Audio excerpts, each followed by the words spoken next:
Welcome to your New Hampshire National Guard podcast. We are always ready, always there. This podcast series is a production of the State Public Affairs Office. Hello, I'm Tech Sergeant Charles Johnston with Public Affairs, your host. Today we're going to be talking about competitive shooting in the Guard, and I'm joined today by two of the organization's top shooters, Captain Patrick Randall of the 195th Regional Training Institute, and the State Marksmanship Coordinator, Staff Sergeant Joseph Wyner of Joint Force Headquarters. Gentlemen, thank you for joining me today for the show. Appreciate you having us. Yeah. Sergeant Wyner, you are the State Marksmanship Coordinator.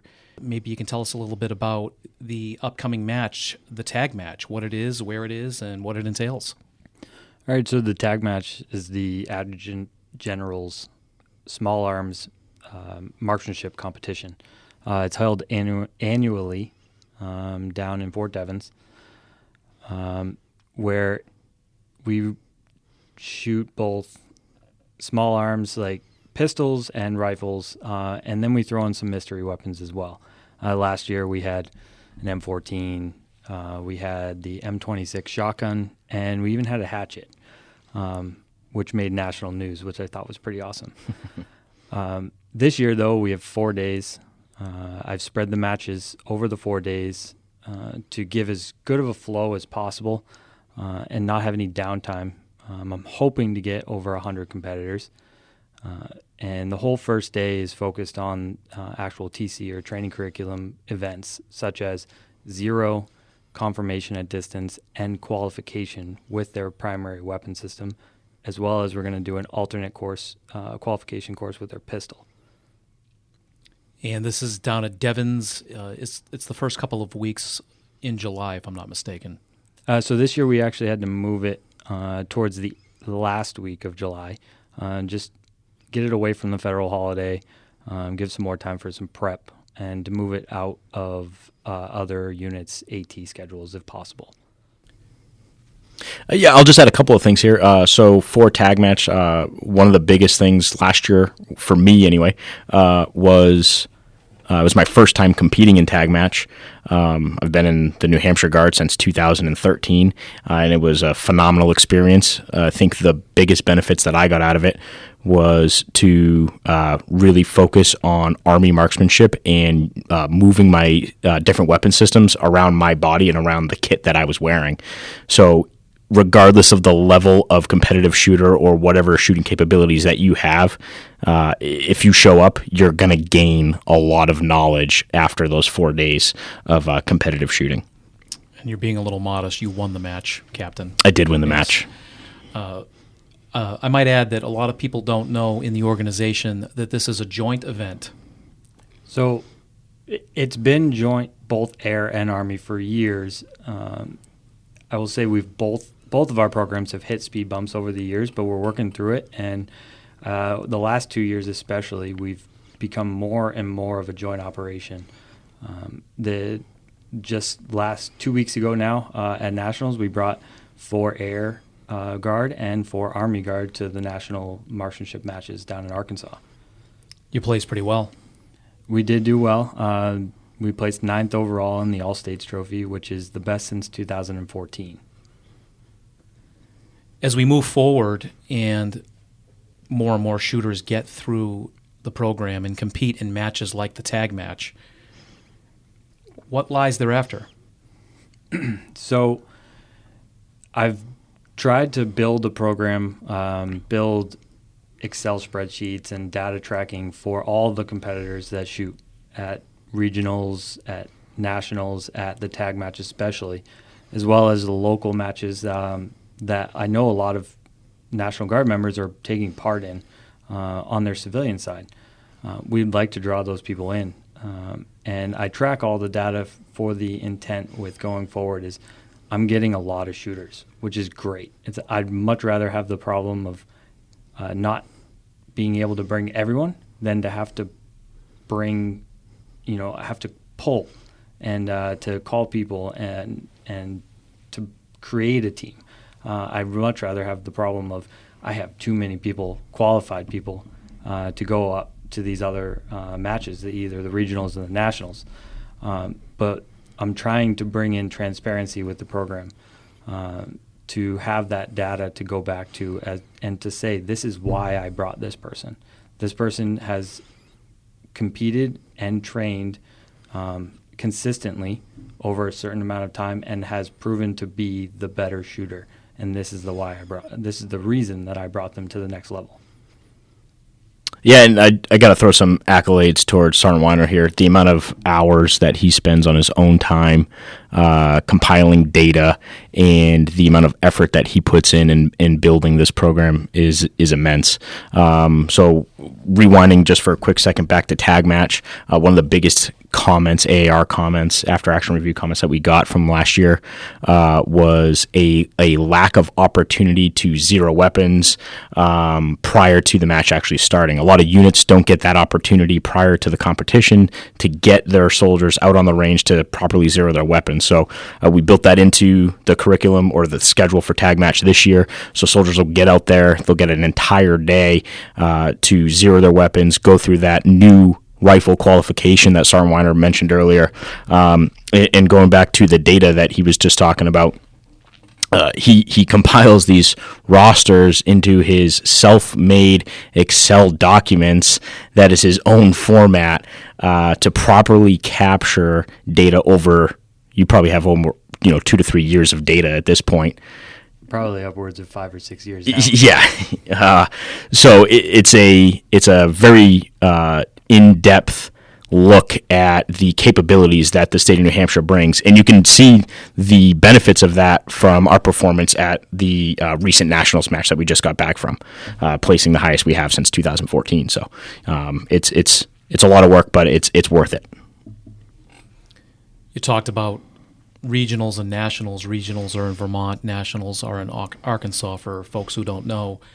And the training that goes into that, above and beyond just competing in the tag match, it's pretty extensive, and it involves a lot of different events and matches that you have to set up that shooters haven't seen before, that shooters might have a hard time practicing on their own.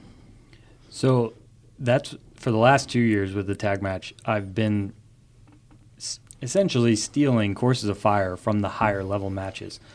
So that way, the competitors that I'm bringing to regionals and I'm bringing to nationals, they're not seeing these advanced courses of fire for the first time. Now, I will say some of the courses of fire have extremely hard time hacks. So for the tag match, I may not have given the exact same time hack, but they've seen the format. They've seen the positions that they need to get into, the fact that they need to run 100 yards to get into the next position. So I might have lightened the time hack a little bit, but it gives them time to train and to understand, one, where their equipment is affecting them, and two, if their body just won't allow them to get into the positions. There's a position for every body type. We can figure it out. I have helped, and Captain Randall has helped multiple shooters about figuring out a better position, the alternate shooting positions like sitting, kneeling, barricade positions in kneeling and prone, shooting through ports. We have, seen a lot of different ways that work. And we try to bring those to all of our training events and give that information out. I don't like to hold information in. I want everyone to have the same information as me. I was told years ago that I don't want to beat someone because they're ignorant. I want to beat them because I was a better marksman that day. So that's where I've gone with the program. At the regionals, last year we brought hands down the most support staff and the most competitors, even to Vermont, who runs the match. We brought more shooters and more support staff than even they had as the host state. And I'd like to keep pushing forward with that. I'd like it to be known in the region that we're the force to be reckoned with. So, at these practices that get conducted for regionals and nationals for those who advance to that level, when you're setting up all these courses of fire to get people prepared, you can actually watch people progress, never mind day by day, but sometimes hour by hour in some of these events. Yeah, I would say the biggest advantage that any shooter can give themselves, especially in the competitive game, is to understand the course of fire. A trick that New Hampshire uses, started by Sergeant Wyner. He makes these little cheat sheets, right? So it's like a little 3x5 smart card.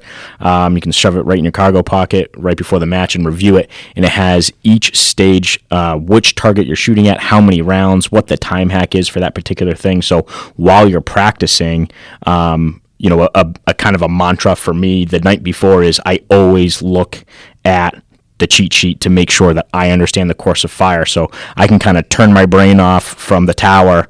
I'm not even listening to them, and I'm just going through that course of fire in my mind, making sure that I know where my rounds are going to go on what target, and kind of just reciting that little mantra in my head of, target 1, 2 rounds. At nationals, to your point, if I'm not mistaken, the cards that these little cheat sheets you're talking about, Captain, that Sergeant Wyner did up, there were some of our shooters who were actually pulling those cards out while actively walking in the event in between courses of actual Absolutely. firing. But, I was one of them. Yeah. And one of the coolest parts about that was the amount of states that took photos that were not from New Hampshire, saying, "Hey, where'd you get that?" I'm like, "Oh, we made it." And it's to the point where it even has like all the data points of the dimensions of the target and stuff. But it's great for example, for the special zero match. Like, you can put where your hold is at varying distances so that you know where to put that reticle.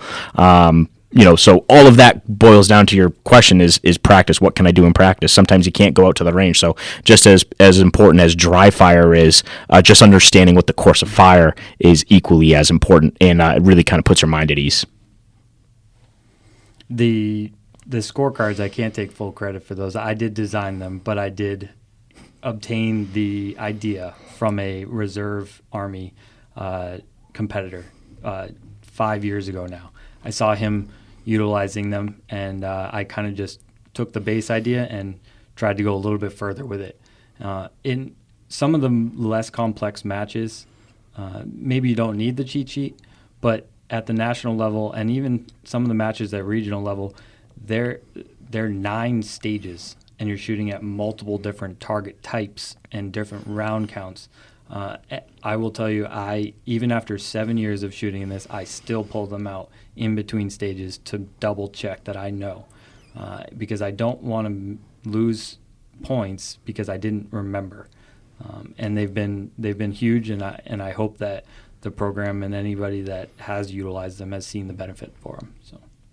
A massive benefit, a return on investment, if you will, to competing at the tag match or beyond, is that marksmen go back to their units and can convey what they've learned to others. Absolutely. I can speak from experience. We brought last year at the 2021 tag match.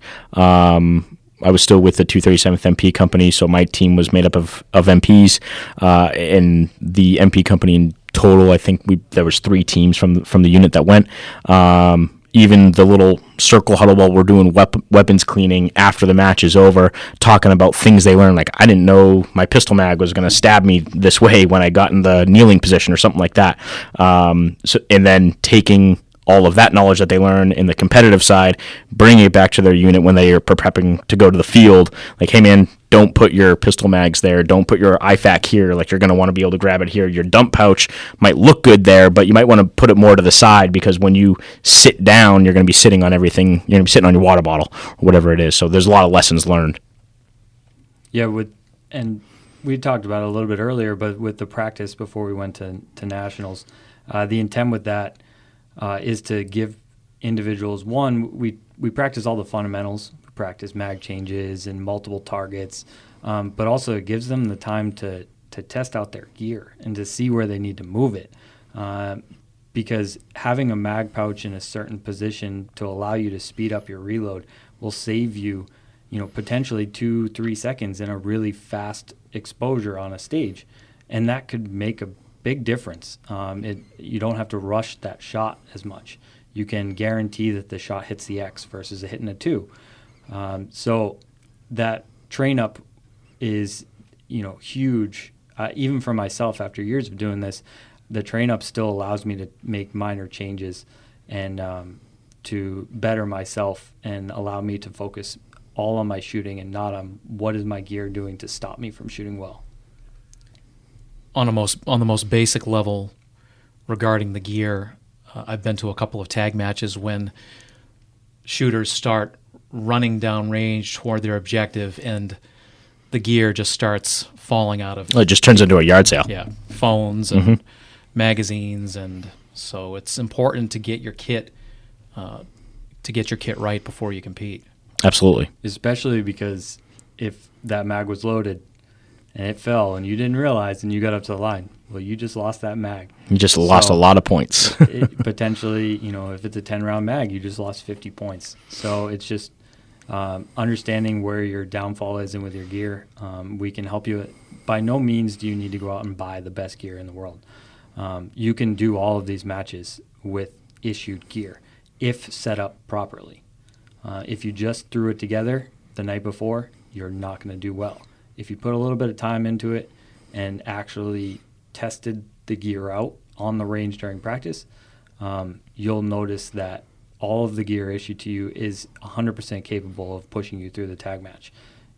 And if you want to buy gear and add a little bit of pizzazz to your gear in a sense, there are people that have been shooting this for years that can give you advice on that. So that way you don't waste your money on something that may not be good for you. But by no means do you need to go out and spend thousands of dollars on new gear. There are national level and international level shooters that strictly shoot with issued gear, and they do well. So, you both have won the tag match. You both now help run the tag match. We were speaking before the podcast started about how much fun the event gets the more finely tuned the execution of the events, the management of the events, the management of the whole weekend becomes. Some new shooters might have trepidation about showing up because maybe they don't shoot that well, and they don't realize just how much fun this event can be. This event is, especially the tag match, the state level match, is designed for shooters from brand new to the most experienced. We're not told, Captain Randall and I are not told that we can't shoot it in anymore. We've won it, and now I feel that it is our duty to give that knowledge out to the new shooters and to help them out. But as I believe Sergeant Major Ford in the past has said, you could come into the tag match and shoot literally last place, but you're still better than everybody else that was sitting on their couch. So coming out, whether you shoot the best in the state or whether you shoot the worst in that competitor group, you're still better than most of the guardsmen that are still at home and not involved. And you will learn something from either your competitors from left and right or the staff that I put on all of the ranges. You'll learn something and you'll become a better marksman through and through no matter what. And the focus the whole time, right, is obviously we're in a competition, so, right, winning is really important, right? You want to perform to the best of your abilities. You're looking for that win, but that win should be specific to you, right? So if this is the first time that you've participated in a competition, that win might be showing up, competing in 4 days, enduring a little bit of being uncomfortable, but the whole point is being fun, right? So you get to go home at night if you want to. You're on orders for those 4 days. You get to you're getting paid to shoot. I think last year, if I recall correctly, each shooter shot 200 plus rounds each of rifle and pistol. It might have been closer to 300 or 400. Sergeant Wyner's nodding his head. That would be correct, and I did plus up the numbers this year. Yeah, so you're going to throw a lot of rounds downrange. So there should be no concerns of getting ground down into the ground, of a 4 days of just endurance marksmanship. That's not what it is at all. It's a good paced event. We're moving people through it to make sure that everyone's shooting their matches. Always making sure that they're performing to the best of their ability, and just shooting the match itself is a challenge enough, and they're hunting for that win. So Alpha Team, our top kind of varsity squad, if you will, at Nationals in Arkansas, recently placed 9th out of, I believe, 47 teams, some of the best shooters in the country and the world. And I got a quote from you here, Sergeant Wyner, and afterwards you told me the goal this year was to finish top 10, which we achieved. Next year, it's the podium. You've kind of put it out there, so those are some pretty lofty expectations. They are, but I believe the group that we're putting together, 100% is capable of podium. We were not far away. When you're at the national level, the difference between 9th and podium is only about 50 points. So it's just a matter of having a better day on the range that day compared to someone else, and that's all it is. And I wholeheartedly believe that we can podium at nationals, and we will next year. I can promise that. What's the best way for people to get involved in some of these matches? All right, so the tag match is definitely going to be your foot in the door.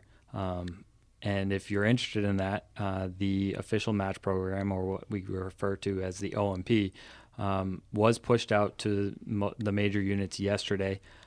So if you're interested, push through your chain of command. Don't go directly to your readiness or training NCO. Push it through your chain and ask to see a copy of the OMP. It's very extensive. It looks like there's a lot of information in there, but that's because I don't want to leave any questions. It lays out everything. It lays out your gear plan. It lays out the actual matches. There's only one match out of 16 that's a mystery, but that's always been a fun thing every year, is to leave a mystery and allow the teams to actually operate as a team, and have to figure out a load plan and how to shoot it properly.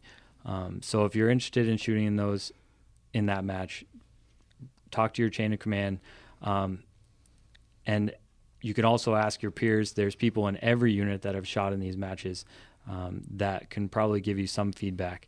And as a last resort, just because I am one man, you can reach out to me. So my email is joseph.r.wyner.mil@army.mil. I may not be able to get back to you right away, but I will get back to you, I promise. And that's Wyner, Wyner. Can guardsmen sign up individually if they don't have a four-man team? Yes. So if your unit is not able to put together a four-man team, you can sign up as an individual. You still will need to get the funding mechanism rolling as far as unit-wise. But if you're one man from that unit, you can still shoot, and we will do our very best to create a team so that you get to shoot in all of the matches. And that way you're not just shooting in the individual matches. It may not be a team of everyone you know, but you'll know them at the end of the week. I promise that. We've invited competitors from other countries for this year's tag match. Yeah, so this year we're expecting competitors from 3 different countries. We're expecting competitors from Canada, El Salvador, and Cabo Verde. And for those who don't know, Cabo Verde and El Salvador are the New Hampshire National Guard's state partners, so we work closely with them.